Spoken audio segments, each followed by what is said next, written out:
नमस्कार, मैं हूं नुपुर जारोली लोढ़ा और आप देख रहे हैं एजेंडा बेधड़क। कोविड के उस दौर में जब स्कूल बंद थे और बच्चों के पोषण की जिम्मेदारी सरकार के कंधों पर थी, उसी वक्त राजस्थान की मिड डे मील योजना बच्चों के लिए थाली नहीं बल्कि भ्रष्टाचार की तिजोरी बन गई।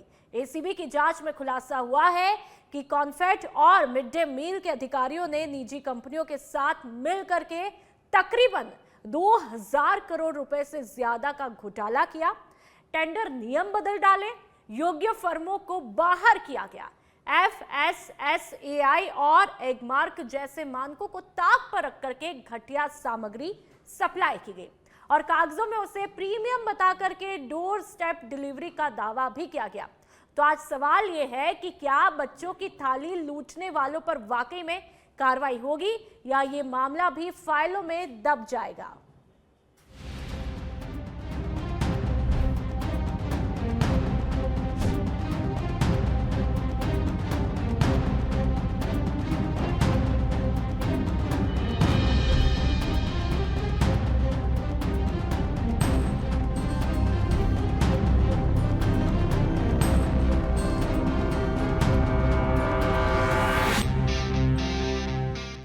और चलिए अब चर्चा का आगाज करूं उससे पहले तमाम मेहमानों से आप लोगों का तारुफ मैं करवा देती हूं। शैलेश कौशिक जी हमारे साथ में बतौर बीजेपी के प्रवक्ता के तौर पर मुखातिब हुए हैं। करणवीर सिंह जी जो है वो कांग्रेस के प्रवक्ता के तौर पर मुखातिब हुए हैं। सुभाष शर्मा जी बतौर राजनीतिक विश्लेषक के तौर पर मुखातिब हुए हैं। आप तीनों का बहुत बहुत स्वागत है। सबसे पहले चर्चा का आगाज करणवीर जी मैं आप ही के साथ में करना चाहूंगी। मिड डे मील बच्चों के खाने के निवाले के साथ में भ्रष्टाचार के आरोप, आखिरकार कौन जिम्मेदार, आप अच्छी तरह से बता पाएंगे? नुपुर जी, ये मामला उस समय का है जब देश के अंदर एक भयंकर त्रासदी थी, कोविड का समय था और कांग्रेस सरकार ने जब स्कूल बंद हो गए थे और बच्चों की भूख जिंदा थी, तो उस भूख को मिटाने के लिए जो नीति चलाई, जो योजना चलाई, उस योजना से जुड़ा हुआ मामला बताया जा रहा है। तो ये मामला भारतीय जनता पार्टी की भ्रष्टाचार पर जीरो टॉलरेंस का कम और राजनीतिक बदले का और चुनावी साजिश का ज्यादा लग रहा है। कोविड जैसी आपदा में कांग्रेस सरकार ने बच्चों का पोषण बंद नहीं होने दिया। आज भाजपा सरकार पूरे 2 साल से अधिक समय होने के बाद में चुनावी साल के अंदर जब इनको पंचायत राज के अंदर चुनाव के अंदर जाना है, तब एफआईआर खेल रही है। सवाल साफ है कांग्रेस का और विपक्ष का, ये न्याय के नाम पर कौन सी राजनीति के अंदर डूब चुके हैं। लगातार ये आरोप लगाते हैं। मैं तो इनसे पूछना चाहूंगा, जब आपने 2 साल 2022 के अंदर इस मामले में ईडी की कार्रवाई की, तब ईडी को क्या साक्ष्य मिले, क्या कभी आपने सार्वजनिक किए? और उस मामले के 2 साल होने के बाद में जब राजेंद्र यादव जी, जो हमारे कांग्रेस में उस समय मंत्री थे, जो वर्तमान में भारतीय जनता पार्टी में है, क्या कहीं भारतीय जनता पार्टी ईडी और सीबीआई के तर्ज पर एसीबी का दुरुपयोग करना शुरू कर दिया है? और कांग्रेस की नीति पर सवाल नहीं है। मैं मानता हूं अधिकारियों में और इसकी कार्रवाई को लेकर कोई अनियमितताएं हो सकती है। उन अनियमितताओं, उन भ्रष्टाचारों पर अगर कोई कार्रवाई होती है तो कांग्रेस पार्टी इसका स्वागत करती है। पर भारतीय जनता पार्टी जिस तरीके से इसे सियासी रंग देना चाहती है, सवाल उसके ऊपर है। अधिकारियों के ऊपर जो कार्रवाई हो रही है और 2 साल का जो इन्होंने गैप लिया है, कहीं ना कहीं वो भी बताता है कि भारतीय जनता पार्टी भ्रष्टाचार को लेकर कितना सीरियस है, या फिर वो चुनावी दावपेच के रूप में इसको एक सियासी मामले के रूप में, इसको एक हथियार के रूप में ये इस्तेमाल करना चाह रहे हैं। एक बार शुरुआती रिएक्शन में ले रही हूँ और चलिए अब बीजेपी के प्रवक्ता के पास में आऊंगी। शैलेश जी, आपने कांग्रेस के प्रवक्ता को सुना है, राजनीतिक प्रतिशोध के आरोप आप पर वो लगा रहे हैं और ऐसे में कहा जा रहा है कि भाई पंचायत चुनाव दहलीज पर है, इसलिए मामला उठ रहा है। क्या कुछ कहेंगे? देखिए नुपुर जी, ये जिस तरीके से कोविड के समय में जब पूरा देश एक महामारी में से घिरा हुआ था और जिस तरीके से एक आपदा पूरे विश्व पर आई हुई थी, उस आपदा को अवसर बनाने का काम तत्कालीन गहलोत सरकार ने बच्चों की भूख के माध्यम से किया। इससे बड़ा शर्मनाक विषय और इससे बड़ी शर्मनाक स्थिति कोई नहीं हो सकती। जब पूरी कांग्रेस लगातार पूरे देश में ये कहती थी कि गहलोत साहब का कोविड मॉडल बड़ा अच्छा था, आज उस कोविड मॉडल का जिस तरीके से कहे कि अपन महिमा मंडन हुआ है, जिस तरीके से कांग्रेस ने महिमा मंडन किया था गहलोत सरकार की नीति का कोविड के दौरान, आज जिस तरीके से उसका भ्रष्टाचार का जो ये अध्याय खुला है, निश्चित रूप से राजस्थान में एक शर्मनाक स्थिति उत्पन्न हुई है। और बड़े शर्म की बात है कि कांग्रेस के प्रवक्ता ने एक भी बात इस विषय पर नहीं बोली, अधिकारियों पर ले गए। अरे आपके नेताओं की क्या स्थिति थी जो जिस कारण से कांग्रेस ऐसी घोटाला, और ये पहला नहीं है नुपुर जी, कांग्रेस के समय लगातार 5 साल जो सत्ता की कुर्सी के लिए खिंचाई चल रही थी, उसमें जिस तरीके से विधायक और नेताओं को पावर दी गई थी, एक घोटाला थोड़ी है। जो अभी करमवीर जी कह रहे थे कि पंचायती राज चुनावों के समय हम तो लगातार 2 साल से घोटाले खोल रहे हैं। आप देखिए जल जीवन मिशन के घोटाले को हमने खोला, उसमें भी फर्जी टेंडर प्रक्रिया थी, कूट से दस्तावेज तैयार करे गए थे, टेंडरों की शर्त बदली गई थी। 42 जीएसएस का आपको ध्यान होगा घोटाला था, जिसमें किस तरीके से एक सिंगल निविदा 246% पर दी गई थी एवं पर। इसके अलावा आप देखिए कि अब ये घोटाला सामने आएगा बच्चों के भोजन का, आप देखिए परीक्षाओं में तमाम घोटाले। तो घोटालों की सरकार ने जिस तरीके से विधायकों को सुपर पावर दी थी, कमाओ खाओ सरकार बचाओ, तो ये उसी का एक उदाहरण है। पर शर्मनाक स्थिति है कि इसमें बच्चों के भोजन तक की स्थिति के साथ जो इस तरीके का समझौता किया, कहीं ना कहीं न केवल राजनीति पर बल्कि व्यवस्था पर भी सवाल उठाता है। ठीक है शैलेश जी, आपने डेप्थ में जो जवाब दिया, अगला सवाल ये भी होगा कि आप लोग कार्रवाई करेंगे, कार्रवाई होगी तो ट्रांसपेरेंसी होगी क्या? लेकिन फिलहाल हमारे साथ में राजनीतिक विश्लेषक सुभाष शर्मा जी हमारे साथ में बने हुए हैं। Subhash ji, mid day meal योजना जो कि बच्चों के निवाले को लेकर के ये योजना है और इसमें गड़बड़ झाला, इसमें घोटाले के आरोप लगे हैं, कैसे इस पूरे घोटाले को देखा जाए, गड़बड़ झाले को देखा जाए, क्योंकि ये तब लगे हैं जब किसकी सरकार थी आप भी बखूबी तरीके से जानते हैं, तो आप बेहतर तरीके से बता पाएंगे। जी, तो बात ये है कि वैसे तो कांग्रेस पार्टी का जो कल्चर है वो बिल्कुल साफ तौर पर दिखाई देता है। कांग्रेस पार्टी के लिए ज्यादा कुछ कहने की जरूरत नहीं है। कांग्रेस पार्टी का सीधा सा फंडा है कि जब सत्ता में आओ तो मिल बांट कर खाओ और कार्यकर्ता तक मलाई पहुंचनी चाहिए। कांग्रेस पार्टी एक समूह के रूप में चलती है जिसमें कि वो अदर देन कांग्रेस पार्टी नहीं सोचते हैं। कांग्रेस के कार्यकर्ताओं को पूरा लाभ मिलता है, कांग्रेस को लाभ मिलता है, कांग्रेस के सारे नेताओं को लाभ मिलता है। सरकार में सत्ता में आने का उनका पर्पज अब तक यही देखा जा रहा है, इसमें कोई शक नहीं। लेकिन बात यहाँ ये भी है कि भारतीय जनता पार्टी भी अब इस कल्चर से अछूती नहीं है। ये जो चाल चरित्र और चेहरा अलग बताने वाली जो पार्टी थी, इसमें भी नेताओं के ऊपर पूरे छींटे लगे हुए हैं, पूरे आरोप लगे हुए हैं। बहुत सारे नेता इसमें भी फंसे हुए हैं और कई आरोप हैं। लेकिन कांग्रेस के साथ एक जो पॉइंट है, जो इंपॉर्टेंट बात है कि कांग्रेस जब सत्ता में आती है तो वो अपना काम से काम करती है। भारतीय जनता पार्टी के साथ दिक्कत यह है कि भारतीय जनता पार्टी आरोप लगाती है घोटाले घपलों का बहुत ज्यादा, लेकिन एंड रिजल्ट जो है भारतीय जनता पार्टी की पूरी रिजीम के अंदर उसका कोई रिजल्ट नहीं आता है और कोर्ट्स के मार्फत ये मामले फिर छूट जाते हैं। आप चाहे 11 साल 12 साल होने वाले हैं मोदी सरकार को, मोदी सरकार ने जब मोदी नहीं थे सत्ता में केंद्र की में, तो बहुत आरोप लगे थे, बहुत आरोप लगाते थे। और भारतीय जनता पार्टी के जितने भी शीर्ष नेता आज सरकार में शामिल हैं, मंत्री हैं, वो खूब आरोप लगा चुके हैं। कई घोटालों के नाम हमें पता है और अखबारबाजी मीडियाबाजी खूब हुई है, लेकिन उन घोटालों का एंड रिजल्ट कुछ नहीं हुआ है। स्टेट की स्थिति भी यही है कि भारतीय जनता पार्टी आरोप बहुत लगाती है, लेकिन उसको ट्रायल तक ले जाकर एग्जीक्यूट कराना जिसका होता है वो नहीं हो पाता है। तो इस मामले में दोनों पार्टियां इस तरह से डिफरेंट हैं। लेकिन ये जो बात आ रही है इस घोटाले की, जो अभी तार खुल रहे हैं, देखिए इसमें प्राइमा फेसी जो भी एसीबी ने अपनी डिटेल निकाली होंगी, जो भी इन्वेस्टिगेशन किया होगा, वो अभी देखने वाली बात रहेगी क्या आरोप लगे हैं। लेकिन मैं एक बात जानता हूं कि जिस तरह की आपदा आई थी, उस आपदा में यदि कोई सप्लाई चेन बनाई गई, उस वक्त ये नहीं देखा जा सकता था कि भाई ये सर्टिफिकेट वो सर्टिफिकेट। कारण क्या है कि हमारी जो सरकार है, केंद्र सरकार, ये विदेशों की तरफ पे सर्टिफिकेशन तो बहुत ला रही है और बहुत सारी फॉर्मेलिटीज भी कर रही है। ईज ऑफ बिजनेस बहुत कम है, रेड टेपिज्म की बहुत जबरदस्त प्रॉब्लम है, ब्यूरोक्रेटिक बहुत जबरदस्त प्रॉब्लम है हमारी सरकारों में।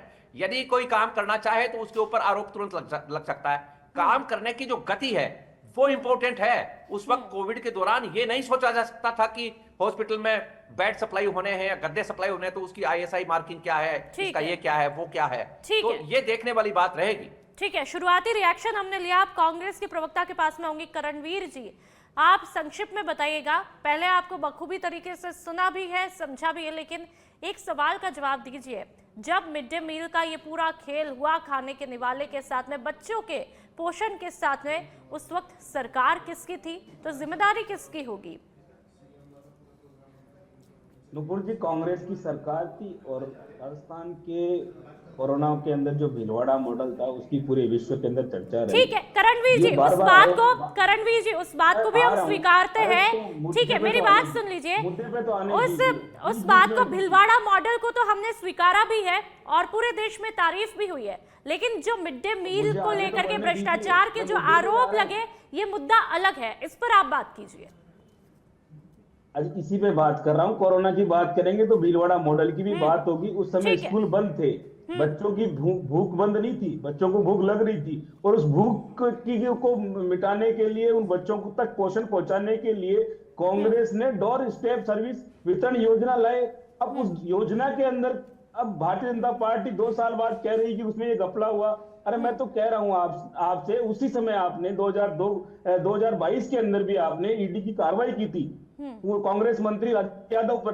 अब वो भारतीय जनता पार्टी के अंदर वो राजेंद्र यादव शामिल है, उसके ऊपर आपने ईडी के अंदर क्या कार्रवाई की, क्या रिजल्ट आया, क्या फीडबैक आया, ये सार्वजनिक कौन करेगा? और अब जब 2 साल हो गए आपको सरकार में आए हुए, आप आज भी बदले की राजनीति कर रहे हैं। केवल और केवल बच्चों के ऊपर, गरीब बच्चों के ऊपर जो योजना मिल रही थी उसके ऊपर सवाल उठाने का काम कर रहे हैं। मुझे आप ये क्यों नहीं बताते कि मिड डे मील का बजट किसने घटाया, मिड डे मील की योजनाओं को कमतर किसने किया? आज भी राजस्थान के अंदर मिड डे मील की योजनाओं का बजट को घटाने का काम भारतीय जनता पार्टी ने किया है। भाजपा सरकार बताए कि उन्होंने कोविड के दौरान बच्चों के लिए क्या किया, ये वो नहीं बता पाएंगे। कांग्रेस ने काम किया और जब कुछ अनियमितताएं उसमें पाई गई, अधिकारियों पे, भ्रष्टाचारियों पे कार्रवाई हो रही है, तो कांग्रेस उसका स्वागत करती है। जीरो टॉलरेंस की जो पॉलिटिक्स है भ्रष्टाचार के ऊपर, मतलब उसका आप ये खुला स्वागत है। मतलब आप इस बात से सहमत है, जो आरोप लगे वो पूरी तरह से पुख्ता है और कार्रवाई होनी चाहिए। नुपुर जी, भ्रष्टाचार के ऊपर कार्रवाई होती है तो उसमें बीजेपी कांग्रेस नहीं होना चाहिए। अगर भ्रष्टाचार पे कार्रवाई हो रही है तो व्यापक घोटाले की भी जांच होनी चाहिए, मध्य गुजरात के अंदर सरकारी बैंक के घोटाले की भी जांच होनी चाहिए, पीएम केयर फंड की भी जांच होनी चाहिए। जब घोटालों की जांच करने बैठ गए तो उसमें क्या बीजेपी क्या कांग्रेस? अगर कोई अपराधी है तो उसको पकड़ के सजा दीजिए, उसकी पैरवी कोई करने यहाँ नहीं बैठा है। पर आप इसके नाम पर राजनीति कर रहे हैं। ठीक है, कांग्रेस आप ही की बात का कर रहे रिएक्शन हैं। मैं लूंगी। शैलेश जी, बता रहे हैं। शैलेश जी, कांग्रेस के प्रवक्ता को आपने सुना है, जो ये कार्रवाई चल रही है, जो इसमें दोषी पाए जाएंगे, क्या पारदर्शिता के साथ में उन्हें सख्त से सख्त सजा मिलेगी? देखिए निपुण जी, बिल्कुल जीरो टॉलरेंस की सरकार है, किसी को नहीं बख्शती है और तमाम तरीके के उदाहरण सामने मौजूद हैं। जो जो घोटाले थे सब घोटालों पर जांच चल रही है और जांच के बाद लगातार लोग पकड़े जा रहे हैं, उन पर कार्रवाई भी हो रही है। आपने जल जीवन मिशन को भी देखा, तमाम अधिकारी पकड़े गए। आप तमाम भर्ती पेपर परीक्षाओं को देख रहे हैं, लगातार कार्रवाई हो रही है। लेकिन कांग्रेस के नेता बड़ी तान से बोल रहे हैं कि साहब हमने भूख के लिए क्या आप इस तरीके घोटाले करेंगे क्या? लेकिन उस कांग्रेस सरकार से क्या उम्मीद की जा सकती है जिसमें आरपीएससी सदस्य के लिए नियुक्ति को भी बेचा गया, जिन्होंने खुद ने स्वीकार किया कि 1 करोड़ 20 लाख रुपए देकर मैं आरपीएससी का सदस्य बना। जो उस कांग्रेस सरकार से क्या उम्मीद की जा सकती है उनके प्रवक्ताओं से, जिनके नेता ये कहते थे, जब तत्कालीन डीजी थे जो एसीबी के, वो कहते थे कि हमें भ्रष्टाचार के ऊपर कार्रवाई करने की अनुमति नहीं थी, जबकि हमारे पास सबूत थे। तो ऐसी स्थिति में कांग्रेस ना बोले, लेकिन भारतीय जनता पार्टी की सरकार, भजन लाल जी की सरकार स्पष्ट रूप से दिखाई है। और ये क्या बोलना नहीं है, यहाँ पे बोलते किस तरीके से 2 साल के अंतर्गत 2 से 10 से अधिक अधिकारियों के खिलाफ कार्रवाई की गई है, अनुशासनात्मक कार्रवाई की गई है, 66 कर्मचारियों अधिकारियों को निलंबित किया गया है, जिनमें आरएस भी हैं, मंत्रियों पर भी, पूर्व मंत्रियों पर भी कार्रवाई हुई है, विधायकों पर भी कार्रवाई हुई है, आईएएसओ पर भी कार्रवाई हुई है। ठीक है, शैलेश जी आप तो ये बताइए, शैलेश जी आप तो ये बताइए, लगातार कार्रवाई शैलेश जी आप तो ये बताइए, दोषी होगा उसको। शैलेश जी आप तो ये बताइए, मिड डे मील में जो दोषी पाए जाएंगे, नाम उजागर होंगे और उन पर कार्रवाई भी होगी, क्या इस बात की श्योरिटी है? बिल्कुल मैं आपके चैनल के माध्यम से कहता हूं, इस सरकार में किसी के लिए कोई रियायत नहीं है। जो दोषी होगा, जो दोषी पाया जाएगा, उसके खिलाफ कार्रवाई होगी, कड़ी से कड़ी कार्रवाई होगी। और लगातार ये दिख भी रहा है, क्योंकि जीरो टॉलरेंस पर आधारित सरकार है, यहाँ किसी तरीके के भ्रष्टाचार को, भ्रष्टाचारी को जगह नहीं है। ठीक है, सुभाष जी मैं आपके पास में आऊंगी। आपने बीजेपी के प्रवक्ता को सुना, कांग्रेस के प्रवक्ता को सुना। बीजेपी के प्रवक्ता ने साफ तौर पर क्लियर कर दिया है कि जो दोषी पाया जाएगा, नाम के साथ में, ट्रांसपेरेंसी के साथ में कार्रवाई होगी, दूध का दूध हो जाएगा, पानी का पानी हो जाएगा। आखिरकार कौन गुनहगार है ये तस्वीर साफ होगी। लेकिन एक सवाल ये भी है, आप कोविड जैसी महामारी में इतने बड़ी तादाद में, इतने बड़े आंकड़ों के साथ में जो है मिड डे मील के नाम पर जो खेल के घोटाले के आरोप लगे हैं, क्या उसके लिए कोई निगरानी तंत्र तब सरकार में नहीं होगा? क्या इतनी आसानी से ये हुआ होगा? आपको क्या कुछ लगता है? नहीं, देखिए, मैं पहले ही कह चुका हूं कि अभी जांच होनी बाकी है। अभी ये प्राइमा फेसी एलिगेशंस बिल्कुल। लगे हुए हैं, इनकी निटिग्रिटीज में जाया जाएगा, इनकी डिटेलिंग होगी और एक एक चीज की क्रॉस इन्वेस्टिगेशन भी होगा। इसमें अभी इट्स टू अर्ली टू से कि कौन ने क्या किया है, क्योंकि सरकारी जो कामकाज होता है, जो टेंडर का मसला है, जो प्रोसीजर का मसला है, इसकी टेक्निकल जांच होती है। बेसिकली इसमें टेक्निकल चीज पहलू सामने आएंगे, क्योंकि सरकार जब भी कोई खरीद करती है तो उसके प्रॉपर मानदंड होते हैं। ऐसा कोई भी सरकार नहीं कर सकती कि एब्सोल्युटली कोई आउट ऑफ द बॉक्स जाके कोई खरीद कर ले, क्योंकि हमारे यहाँ नियमावली है, खरीद के भी नियम बने हुए हैं। खरीद करने के लिए जो फर्म्स बनी हुई हैं, वो फर्म्स भी रजिस्टर होती हैं, उनके पास भी लाइसेंसिंग होती है, उनको सर्टिफिकेशन होता है, तो बिना उसके तो कोई भी पार्टिसिपेट नहीं कर सकता है। लेकिन मैं पहले ही कह चुका हूं कि जिस तरह का ये मसला है, जिस तरह की स्थिति उस वक्त सरकार के सामने खड़ी थी, उसमें सरकार ये नहीं कर सकती थी, कोई सरकार हो, चाहे वो कांग्रेस की सरकार हो, चाहे भारतीय जनता पार्टी की सरकार हो, क्योंकि आपदा इतनी बड़ी थी, क्योंकि उस वक्त जनता की जो नीड थी, जनता की जो अपेक्षाएं थी, उनके ऊपर भी खरा उतरना था। तो जहां तक बात है निवर्तमान सरकार की, अशोक गहलोत के ऊपर ढेर सारे आरोप हैं। 3.5 साल तक जिस तरह की सरकार उन्होंने चलाई, वो सारा देश ने देखा है। जिस तरह से समझौते किए गए, वो पूरे देश ने देखा है, और हमने देखा है, झेला है, भोगा है। एमएलएस की जो खुली लूट हुई, उसको सबने देखा है। जितने घोटाले घपले स्टूडेंट्स के साथ हुए, वो नियुक्तियों में हुए, सबने देखा है। लेकिन वो घपलों में और इस बात में थोड़ा सा फर्क करने की जरूरत है। कोविड जैसे प्रबंधन में अशोक गहलोत की सरकार को मिस्टर मोदी ने, प्रधानमंत्री मोदी जी ने भी सराहा है। तो उस वक्त जो प्रबंध किए गए थे, उस वक्त खुली बात यह थी कि भाई इंतजाम होने चाहिए, इसमें कोई ब्यूरोक्रेसी, कोई रेड टेपिज्म नहीं होना चाहिए। और ये मैं कहता हूं कि कोई भी सरकार के लिए डिसाइसिव निर्णय जो है ना, डिसाइसिव एक्शन, वो जरूरी था जो सरकार ने किया। प्राइमा फेसी उस पर ज्यादा डिगिंग नहीं, लेकिन एक बात जरूर है कि एसीबी की जांच होने दीजिए, क्या कुछ हुआ है, किस तरह की बात, किस तरह के आरोप हैं, उनकी जांच में आगे क्या फेट होगा। लेकिन सरकार को एक बात का ध्यान रखना है कि जो जांच होने के बाद जो परमिशन देने की बात है, अभियोजन स्वीकृति की जो बात है, उसमें भी सरकार को गंभीर होने की जरूरत है। उसमें ये नहीं कि ये हमारा है और ये उसका है, ये करने की जरूरत नहीं है। ठीक है। कांग्रेस के प्रवक्ता के पास में होंगे। आपने सुभाष जी को बड़े तफसील तरीके से सुना होगा, इन्होंने हर पहलू पर अपना पक्ष यहाँ पर रखा है। ठीक है, आरोपों की मैं बात कर रही हूँ जो अब तक लग रहे हैं। पात्र और योग्य फर्मों को टेंडर प्रक्रिया से बाहर करने का आरोप भी लगा और चाहेतों को टेंडर दिए गए, यह आरोप भी लगे। इस पर क्या कुछ कहेंगे? नुपुर जी, कांग्रेस जांच से नहीं डरती है, लेकिन जांच के नाम पर राजनीतिक षड्यंत्र से का विरोध कांग्रेस करती है। महंगाई, बेरोजगारी और किसान के संकट को जो भारतीय जनता पार्टी छुपाना चाहती है, तो देश जानना चाहती है। देश जानना चाहता है कि आखिर आपका स्टैंड क्या है। जब आप बार बार भ्रष्टाचार की बात करते हैं, तो आप अजीत पवार, हेमंत बिस्वा, राणे, ये तमाम तरह के देश के अंदर उदाहरण हैं जो इस भारतीय जनता पार्टी के सदस्यता लेते ही पाक साफ हो जाते हैं, उनके ऊपर बड़ी बड़ी कार्रवाइयां बंद हो जाती है। क्यों नहीं उसके ऊपर जवाब देते? पीएम केयर फंड के ऊपर लगातार भ्रष्टाचार के आरोप लगते हैं, कहीं तो उनकी जांच कराइए। ये पिक एंड चूज कब तक चलेगा?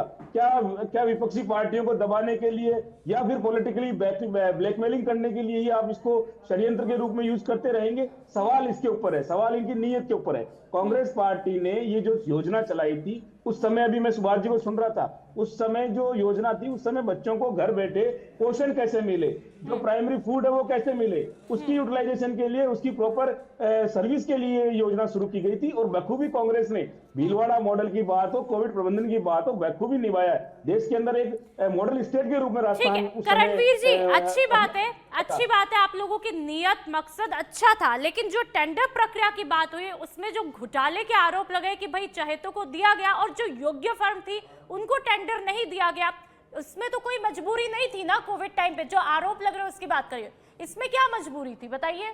नुपुर जी, मैं दोबारा दोहरा रहा हूं, कांग्रेस पार्टी जांच का स्वागत करती है। अगर भ्रष्टाचार पे कोई भी जांच होती है, कांग्रेस पार्टी उसकी रेस्पेक्ट करती है, रिगार्ड करती है। पर जांच के नाम पर पॉलिटिकल प्रोपेगेंडा चलाने की या पॉलिटिकल रंजिश निकालने की का विरोध कांग्रेस पार्टी करती है। मैं तो दोबारा कह रहा हूं ना, पीएम केयर फंड पे आप जांच करवाइए ना। जब भ्रष्टाचार के आरोप लग रहे हैं तो जांच सब पे होनी चाहिए। इसमें बीजेपी कांग्रेस क्या है? और जब हेमंत राणे हेमंत बिस्वा, अजीत पवार, ये तमाम तरह के लोग जब आपकी पार्टी में एक सहयोगी बन जाते हैं, साथी बन जाते हैं, तो आप इनको क्लियर सर्टिफिकेट दे देते हैं। ऐसे ठीक है, कब तक चलेगा? ठीक क्या है, पॉलिटिकल ब्लैकमेलिंग? ठीक है, आप ही की बात का रिएक्शन लेते हैं। शैलेश जी, आपने करणवीर सिंह जी को सुना है, ठीक है, ठीक है शैलेश जी, आपने करणवीर जी को सुना है, आप लोग आरोप लगा रहे, वो तो ठीक है, लेकिन आगे क्या गारंटी है कि ट्रांसपेरेंसी प्रक्रिया रहेगी? जब टेंडर की प्रक्रिया होगी उसमें बिल्कुल ट्रांसपेरेंसी रहेगी, उसमें कोई घोटाले के आरोप आप लोगों पर नहीं लगेंगे। इसके लिए कोई ब्लूप्रिंट अभी से आपने तैयार किया या फिर आरोपों पर ही आपका ध्यान है? और दूसरी बात, कांग्रेस का कहना है कि आप लोगों का ध्यान सिर्फ महंगाई बेरोजगारी पे तो होता नहीं है, सीधा भ्रष्टाचार को लेकर के आ जाते हैं हर बार। लेकिन भ्रष्टाचार के आरोप यदि सही होते हैं तो वाकई में सजा होनी चाहिए, चाहे कांग्रेस हो या फिर बीजेपी हो। लेकिन फिलहाल आप लोगों ने क्या कुछ ब्लूप्रिंट आगे के लिए तैयार किया, इस पर भी जवाब दीजिए। देखिए नुपुर जी, मैं आपकी बात का जवाब दूंगा, लेकिन उससे पहले करमवीर जी बार बार एक बात कह रही थी कि साहब हमने आपदा, बिल्कुल निश्चित रूप से आपदा थी, लेकिन आपको आपदा को अवसर बनाने का अवसर किसने दिया? आपके नेताओं ने, आपके अधिकारियों ने आपदा को अवसर क्यों बनाया? अगर आप बच्चों की भूख, निश्चित रूप से सराहनीय काम था बच्चों के लिए व्यवस्था करना, लेकिन उनके लिए बिना मानकों की व्यवस्था करना, टेंडरों में घोटाले करके व्यवस्था करना, बिना आपूर्ति के बिलों का भुगतान करना, ये कहां तक सही है? ये घोटाला करने का अवसर आपने नहीं गंवाया, जिसके लिए पूरी 5 साल कांग्रेस की सरकार चलती रही। जहां तक हमारी सरकार की बात है नुपुर जी, हमारी सरकार में 2 साल देखें, भजनलाल जी की सरकार में एक घोटाला हुआ तो बता दीजिए, भजनलाल जी की सरकार में एक पेपर लीक हुआ तो बता दीजिए, भजनलाल जी की सरकार में किस तरीके से लगातार जनहितैषी काम हो रहे हैं, लगातार योजनाओं पर योजनाएं हो रही है। लेकिन एक में कांग्रेस के प्रवक्ता बताए ना कि किसी एक टेंडर के घोटाले को बता दे, किसी एक पेपर लीक को बता दे। लगभग 1 लाख से अधिक भर्ती दे चुके हैं, 2 से 96 से अधिक परीक्षा करा चुके हैं, एक भर्ती लीक नहीं हुई। जहां इनकी यहाँ भर्ती परीक्षा भर्ती लीक एक नया उद्योग बन गया था गहलोत सरकार के समय, आज हमारे यहाँ ट्रांसपेरेंसी के साथ, जीरो टॉलरेंस के साथ लगातार सरकार सुभाष जी, मैं आपके पास में आऊंगी, एक फाइनल रिएक्शन आपसे चाहिएगा। इस पूरी योजना के अंतर्गत बच्चों के साथ कितना इंसाफ हुआ और कितनी नाइंसाफी हुई है, ये आप बेहतर तरीके से बता पाएंगे? नहीं, देखिए सीधी सी बात यह है कि जिस वक्त ये सप्लाई हुई, जिस वक्त ये जो मील दिया गया बच्चों को, क्या बच्चों के बीमार होने की कोई सूचना आई? क्या कोई बच्चों में कुपोषण का कोई ऐसा मानक खड़ा हुआ जिससे कि चिंताजनक बात आई हो? उस वक्त जब ये सप्लाई हुई, उस वक्त क्या कोई कैओटिक सिचुएशन बनी थी क्या?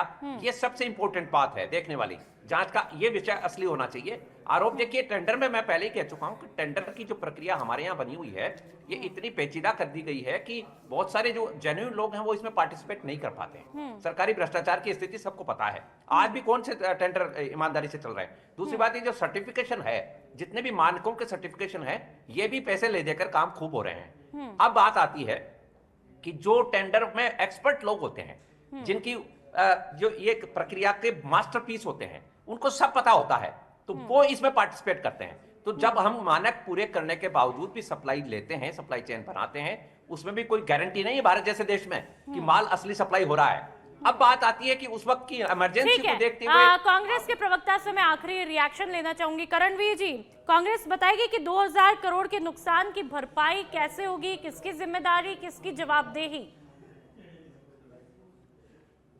ये जो आंकड़ा बताया जा रहा है, ये भारतीय जनता पार्टी के द्वारा तैयार की गई एक राजनीतिक साजिश का आंकड़ा है। अगर वाकई में योगेश जी को सुन रहा था, अगर आप जाए तथ्यों के ऊपर, तो जरूरी उस समय ये था कि बच्चों की भूख को संतुलित किया जाए, उनके को मिलने वाले पोषण पे ध्यान दिया जाए।